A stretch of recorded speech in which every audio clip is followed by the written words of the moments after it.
So I will be unboxing at this time the Intel Core i7 quad-core processor, i7-930. So this is a replacement for the 920. As you may know, if you already watched my unboxing of the OEM 930, which is the exact same chip, but not in a box. It's just by itself.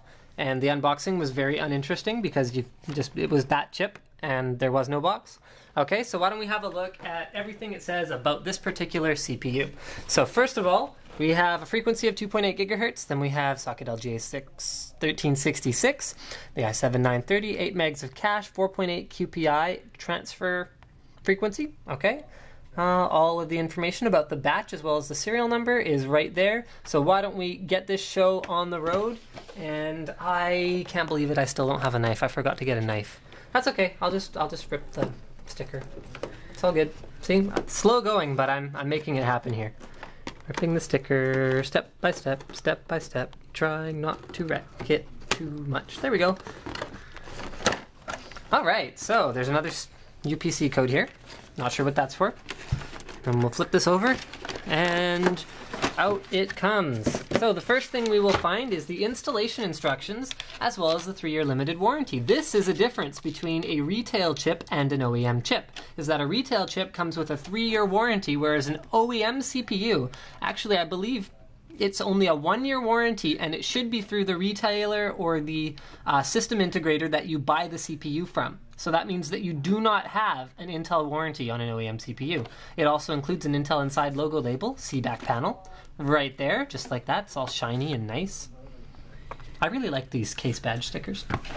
Next, we will find, whoa, look at that. It's like, wow, okay, that's bad. Why don't we look at the heatsink first, and we'll just kind of sweep that over there. Okay, so the heatsink. Looks like an 80 mil fan. It's a 4-pin PWM design. It's your bone stock standard Intel box cooler for the 1366 socket. They haven't really made any changes to speak of. It has blades that spin like this, and if they're plugged in backwards, I guess they would also spin like this. Okay. You have the 4-push pin design, so that means that when you're installing it, it should be turned this way, that way, and then when you want to remove it, you turn it in the direction of the arrow and then pop it up. Okay, so that's pretty straightforward. On the bottom, you'll find a copper slug in the middle.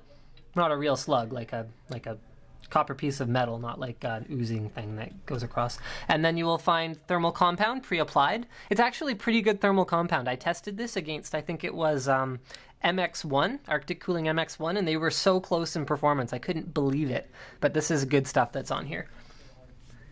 Okay, and then you find a CPU, which looks just like every other 1366 CPU, except for the writing on the top, which I'm not sure if you'll actually even be able to read through the camera, but you'll try.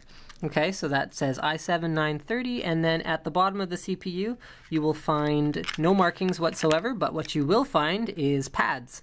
So those are the contact pads that make contact with the pins in the CPU.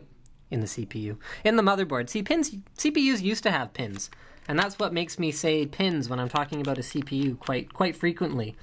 But now it's motherboards that have pins and CPUs that have pads, whereas before the motherboard had a socket, and now it doesn't really, I mean, it still has a socket, like it has like a lever and a little like clamp that goes down, but it's more like a clam going over a CPU. So basically, if you wanted a CPU mounting guide, it would be like this, but on a motherboard.